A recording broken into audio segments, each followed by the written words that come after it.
This is episode 170 of the Beyond the Food Show, and today we are sharing a very inspirational story from Erin's, a story in body confidence and peace of mind.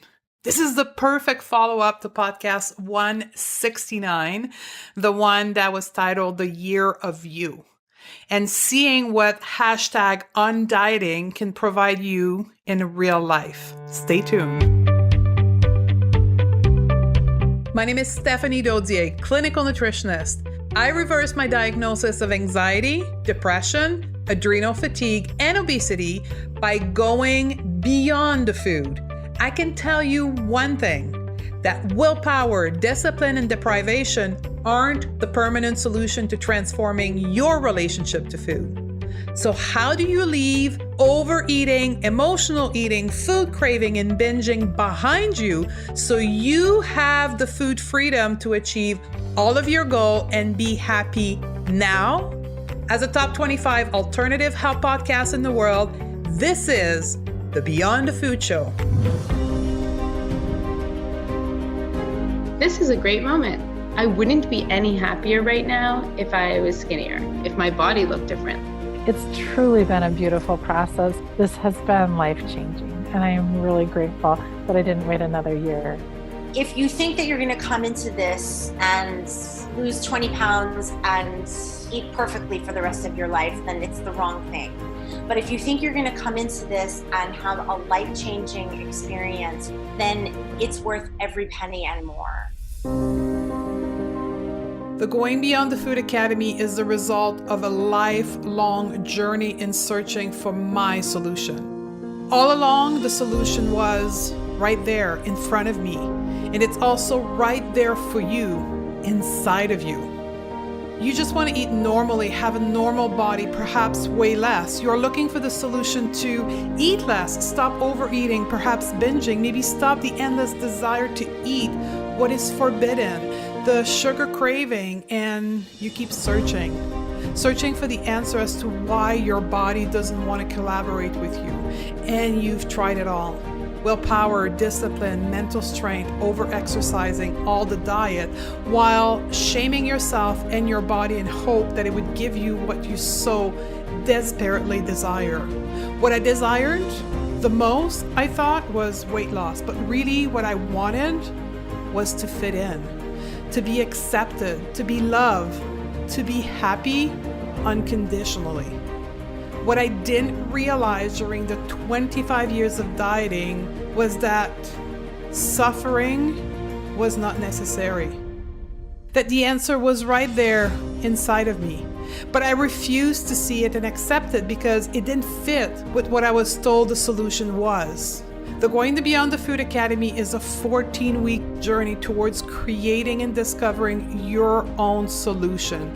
Think of it as the university level course that will teach you what you need to know to finally get what you desire the most. The Going Beyond the Food Academy is a lifetime program that will show you what you need to heal why you eat, because that's the real issue, and will teach you a new way of engaging with food from a place of intuition, resulting in a brand new way of how to eat.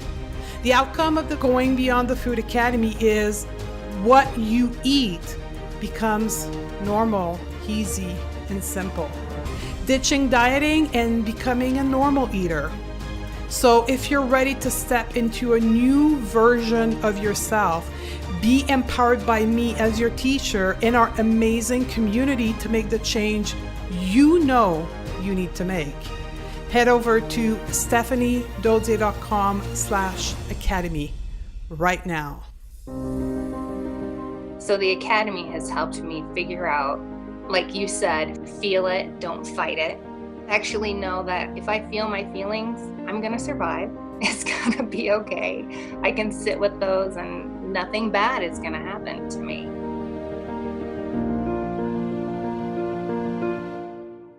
Ladies, welcome to 2019. If you're listening live, Today is January 3rd. It is the first episode of the year of Undieting 2019.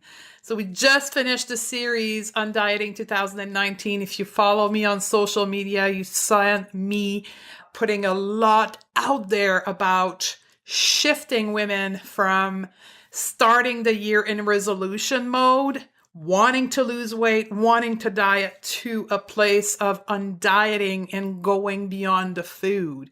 So I have a question for you. If you're listening live and it's the beginning of January, did you join us in the Undiet 2019 challenge? Did you take a resolution to lose weight, to get healthy? Did you join a 30-day program? Like, what is going on for you? So let me know via social media what you're doing. I hope you are listening on the side with us in the Food Freedom Challenge on Diet 2019. But if not, I know this episode may help you maybe change your decision this year, maybe change your aspiration, but also, as Erin will share in her story, to find the courage of facing your fears of quitting dieting. So that's why I thought this was a perfect follow-up to this 5-part series of Undieting, because you'll get Erin to share where she was at a point in her life where she had enough. She was 36 years old, the average career working woman suffering from dieting. And in her words, she says, I didn't let fear stop me this time. And Erin is a graduate of one of our program, our higher end program, the Growing Beyond the Food Academy. We interviewed her just at the end of her session in the month of December. She just graduated. So you'll hear that story and you'll see the impact of a journey of going beyond the food can look like, which, by the way, today is also the opening of the campaign for our Going Beyond the Food Academy, the winter 2019 session that's opening January 27th. The registration period will actually start January 6th. So we've got 21 days of campaigning and getting the word out that the registration is open. So if that's something you're interested, it's a journey of 14 weeks. It's a journey of self-discovery, as you'll hear Erin shared. It's a mindset shift. It's the rewiring of your mind, of how it engages with food, handle emotion, body image. And then we re-engage with food at the end. We learn about conscious eating, mindful eating, combined with intuition. So if that's for you, you know this is for you. You'll be able to register if you go to my website. That's stephaniedodier.com/academy, January 6th in the morning. And if you're not sure you want to know more, we have an open house, an information session about the program live with me on January the 15th. You'll have to register for that. And the registration link is in the show note, or you can go to stephaniedodier.com/open house. And then you'll be able to register for the information session. And if you do that and you need more, there's also the opportunity to book a discovery call with one of myself or my team member. Again, when you go to the registration page, you'll see there's an option there to get us to call you and answer all of your questions. So lots of way for you to get the answer that you need if something that you want to join us into. I would love to work with you. I'd love to be your guide in this journey of going beyond the food. So time to get to our interview with Erin. So what is the possibilities? What is on the other side of taking this journey of undieting your life, taking this journey of going beyond the food, of tweaking your relationship to food into your body from a place of peace and love and compassion? And that's what we're going to talk with Erin. So I'll move it right over to the interview with Erin. Welcome to the Going to Beyond the Food show, Erin. How are you? Doing well. How are you? Very good. I'm very excited to have you as our first episode of the year as an inspiration story, because I think your story has the power of connecting with thousands of our listeners. So get ready, everyone, for this, because this is a powerful one. So let's get started and let's get you introduced. So who is Erin? Well, I am just your average 36-year-old woman trying to make her way in the world. I'm a sister, I'm a coworker, I'm a friend, just your average person constantly going on the yo-yo diets and all that fun stuff as a woman. That's who I am. Awesome. So who was Erin before we met? Like, where were you in your health, in your mindset, in your moods, in your relationship to food? Like, who were you? So we started working together in September of 2018. So let's say if you wind back the clock 6 months, who were you back then and how was your life? Holy moly. Gosh, it was a constant chatter in my head of, no, you can't eat this. No, you can't eat that. Hey, we got to go on this diet. We have to lose some weight.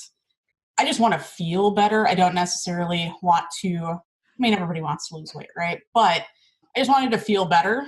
But going from one diet to the next is just ridiculous. And having that constant chatter in your head of, no, you can't eat this, you can't do that.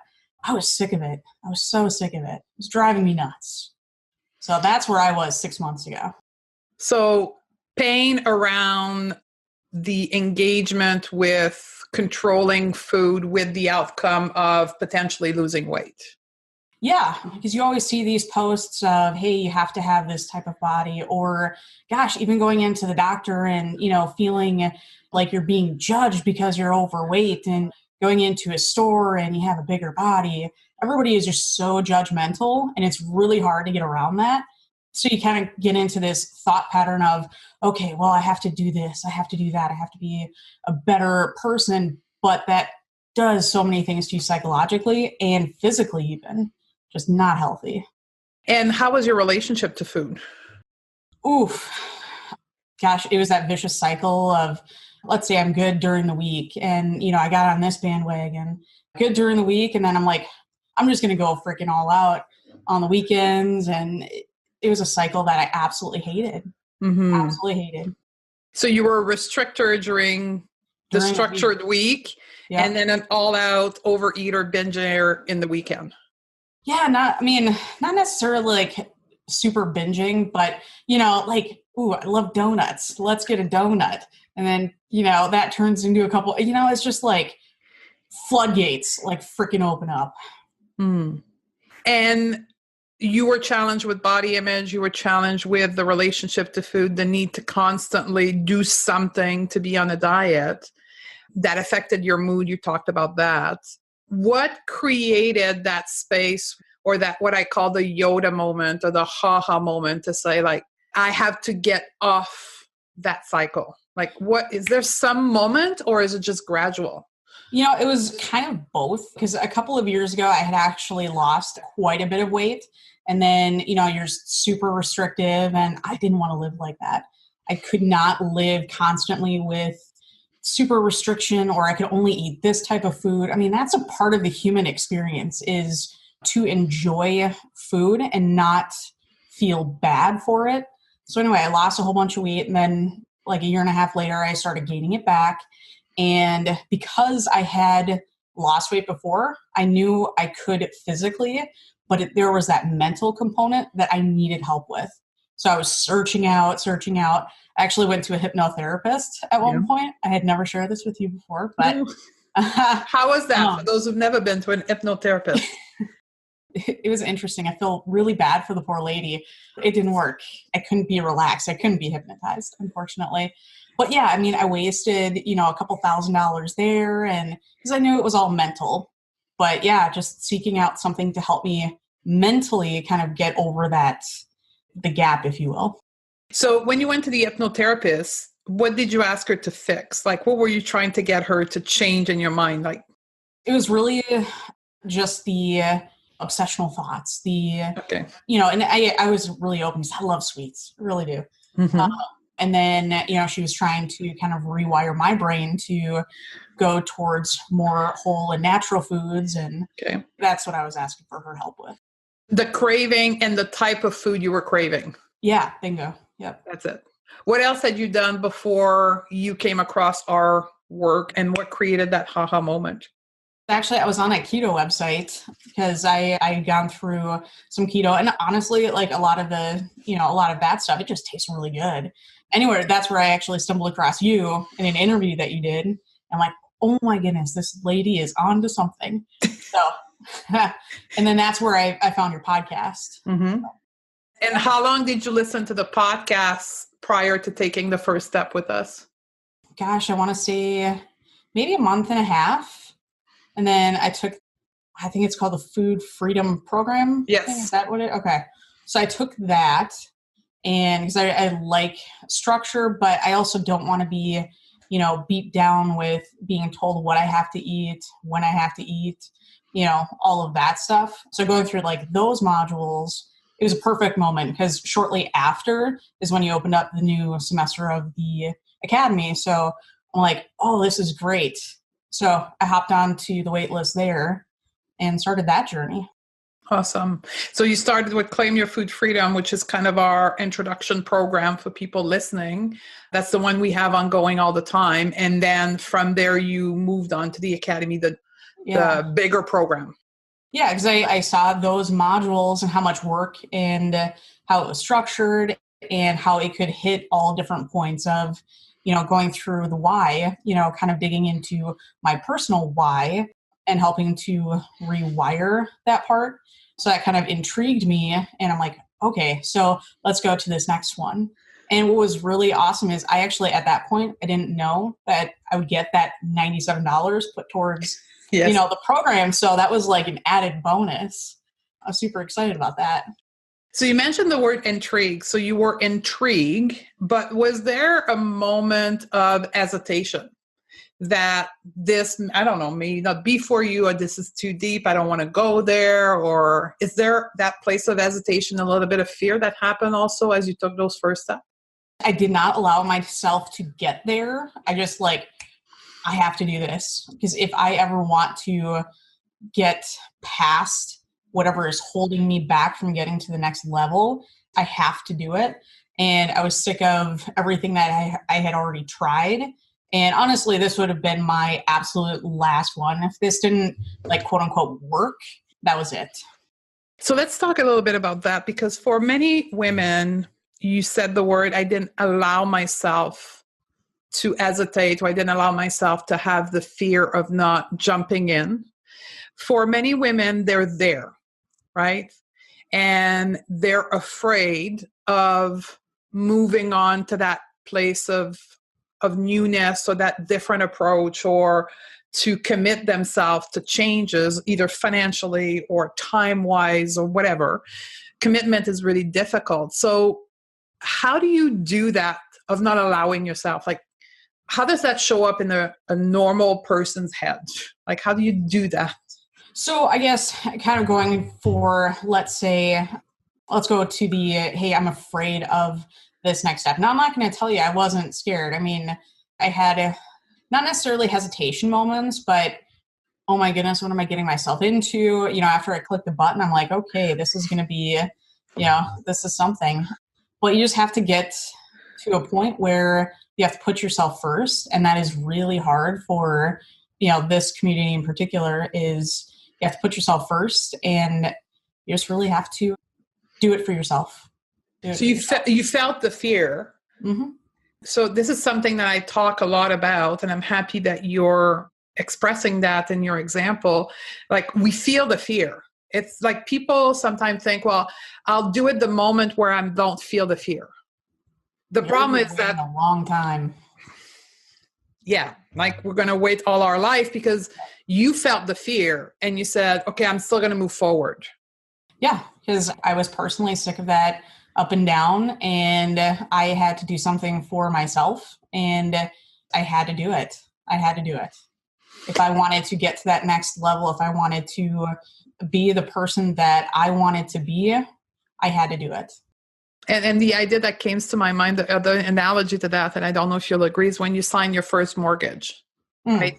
You see your mortgage and it's, I don't know, $150,000, $200,000. You're like, holy, boop, boop, boop, boop, boop. Like you're scared because now you're like committed for $200,000, which seems like a lifetime, right?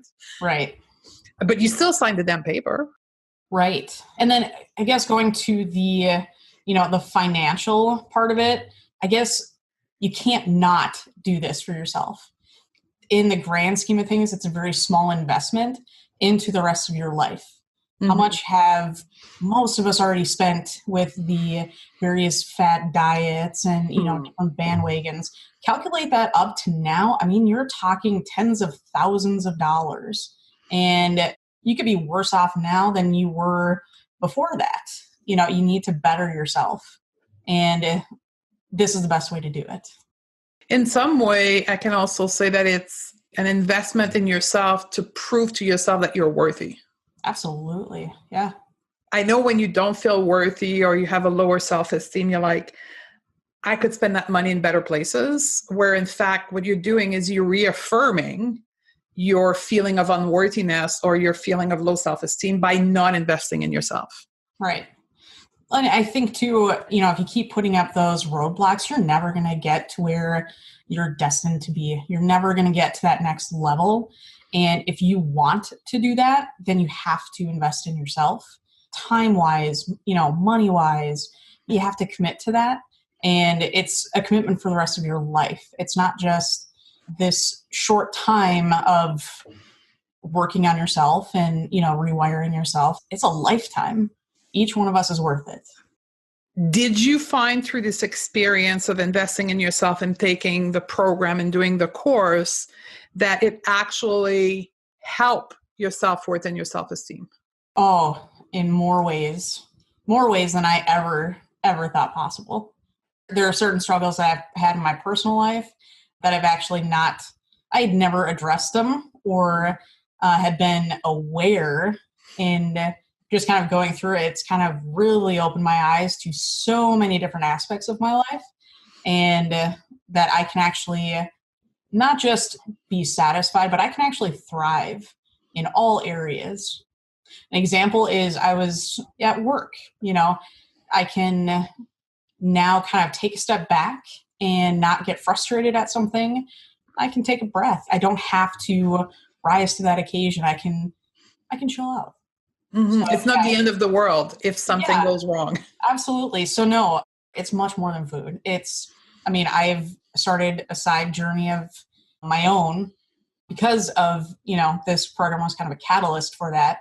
So that's going to be an interesting journey, which I'm not going to share here, but it's going to be a tough one, but something I'm excited for. There's many of our academy graduate who go down the same path as you, right? So that self-esteem, that self-worth, I'll come back to that.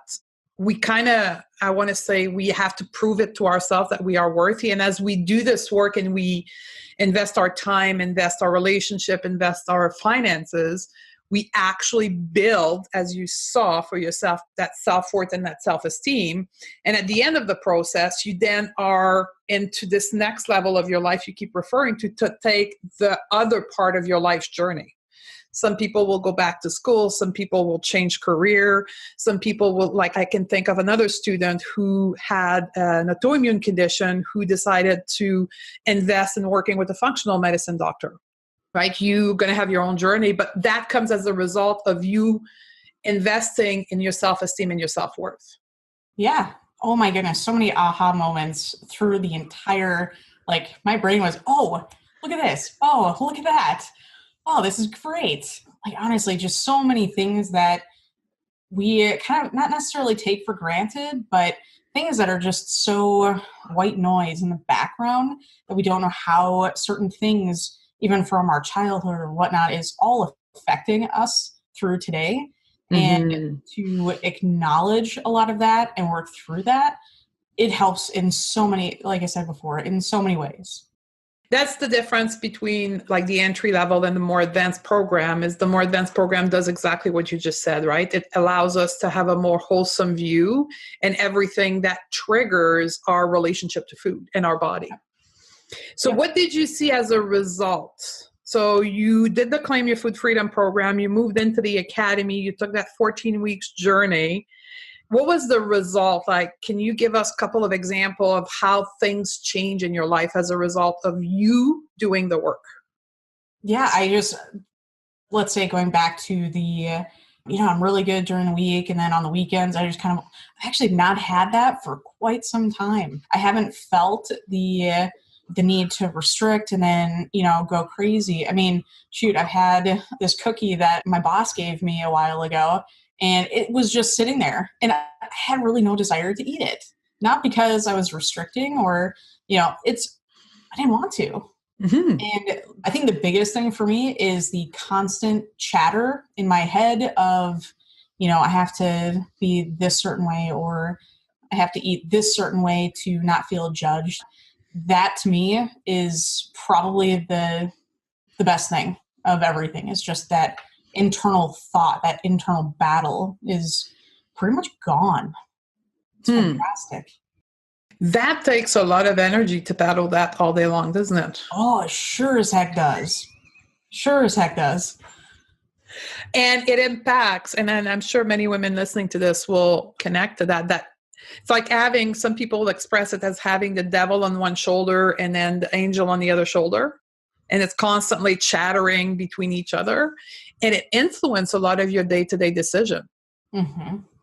So in working through this chatter, how has your engagement in life change, or your day-to-day decision change? I'm more focused on, what do I want to eat? Okay, what is going to make me feel good? Not necessarily how many calories does this, stupid little thing have? Oh, we're having a work event. Let's only have the salad or whatnot. But it's allowed me to think about what I want, mm-hmm. and not think about what others think. No. So, yeah. How did it impact your relationship to your body? So that's something that was actually the hardest part of this entire thing. I did not fully realize how much, I've never hated myself, but how much I also judged myself. And having and developing that self-compassion was, oh my goodness, I had never thought about it before. Yeah, just kind of what you teach of, it's not good, it's not bad, it is what it is. And you know what? Be okay with it. That's you. Have compassion for yourself. Mm-hmm.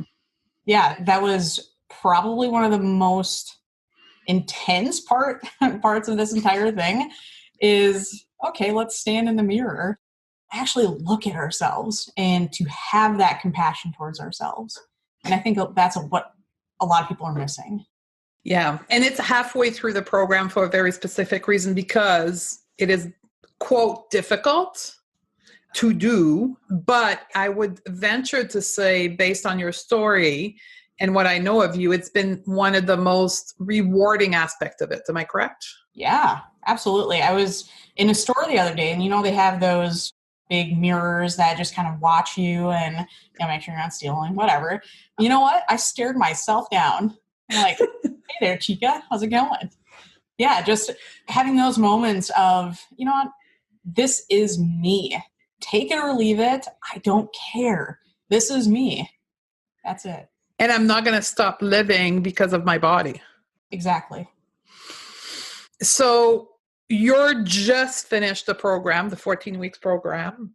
If you asked to say what was the best part of, now reflecting back, what was the best part of this journey, what would you say? Understanding the why. Yeah, I never understood why I had certain cravings. I didn't understand, I didn't even understand what emotion I was feeling at certain times, because we get so disconnected from ourselves. And especially as women, we're caretakers. So we always put other people first. And through the program, it's, okay, putting myself first isn't selfish. It's self-love. It's self-compassion. I think that right there is probably the biggest part of it, is that self-compassion, the putting yourself first, mm-hmm. and understanding the why so you can move forward. And would you say now, just finishing this week, would you say that, like, we put out to people that it's about making peace with food in their body, right? Would you say that you are at peace with food in your body? I have never been more at peace in my entire life. Okay.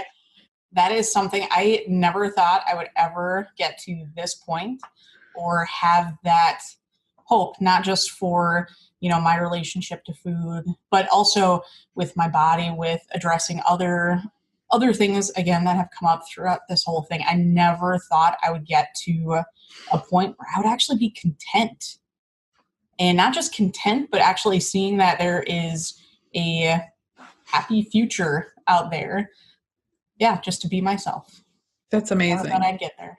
So let's go into that piece. You kind of talked about the future piece. So we're looking at 2019, right? We're at the beginning of the year.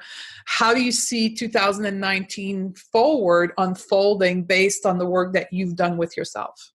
Really focusing on more fully healing myself and taking that. Now, let me tell you, I'm not going to freaking diet. That is one darn thing for certain. Absolutely not going to diet. But just investing in myself and healing completely, physically, spiritually, mentally, emotionally, all of those, the 4 bodies, and keeping those in line and just continuing the work. Mm. And that would have not even been a thought 14 weeks ago. Is that what it is? Like this whole concept of healing?